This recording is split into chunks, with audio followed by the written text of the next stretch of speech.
Hi, this is Natalie, flyGIRL Kelley, and I am reporting for Air Show 360, and I met someone really cool, and I wanted her to introduce herself and tell us a little bit about the organization that she is here with.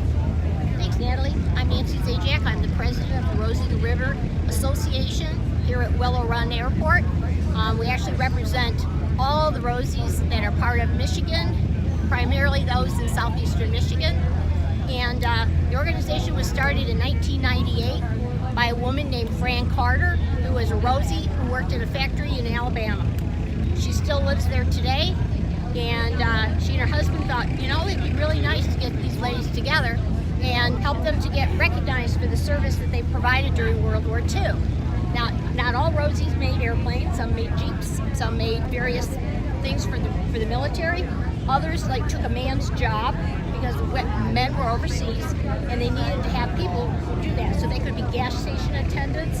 One woman I know, Mabel, was from Alabama as well, and she ended up working at the Pentagon. Oh, wow. And she also is a Rosie. Yeah. So today we have several Rosies part of my local chapter here in Michigan, and I'd love to have you hear their stories. They're amazing ladies. They're all in their 90s. They range in my chapter from 92 to 108. Wow. So tell me about the history of Willow Run, actually. Okay, the history of Willow Run was back during the war. President of the United States, FDR, said that there was no way that we were going to win World War II if we did not do it by air. The groundmen were fighting, and there just wasn't enough to keep Hitler from controlling the situation. So he had in mind that perhaps the best place in the world, or at least in the United States, that could build airplanes would be where the auto industry was.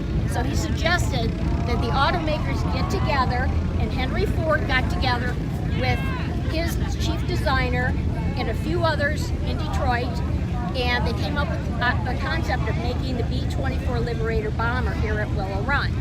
Now, it was a heavy bomber, and the airport grounds that exist today here at Willow Run was donated by Henry Ford himself. He bought the land many years prior and didn't know exactly what he was going to do. He was using to create crops and so forth. And he said, I'll donate the land. And what he did is he hired Albert Kahn, who in Detroit has done a lot of buildings. He's an architect. And he designed the Willow Run factory. It was a mile long, largest factory in the world at the time. Wow. And at top production, they put out one B-24 Liberator bomber every 55 minutes. Oh my goodness. Which is an amazing thing to have happen, because people thought Henry Ford was just kind of silly and that would never happen. Yeah. And right now we're preserving that factory over on the other side of Willow Run Airport. We're putting the Yankee Air Museum into that old factory, or a portion of. It's 144,000 square feet is what's left of it. And Save the Bomber plant is the campaign, and people can donate so that we can put Rosie's factory in use for the Yankee Air Museum, which promotes aviation. Wow. That's really cool. Yeah. So if people want to help, they go to SaveTheBomberPlant.org. They are so wanting this factory to get built.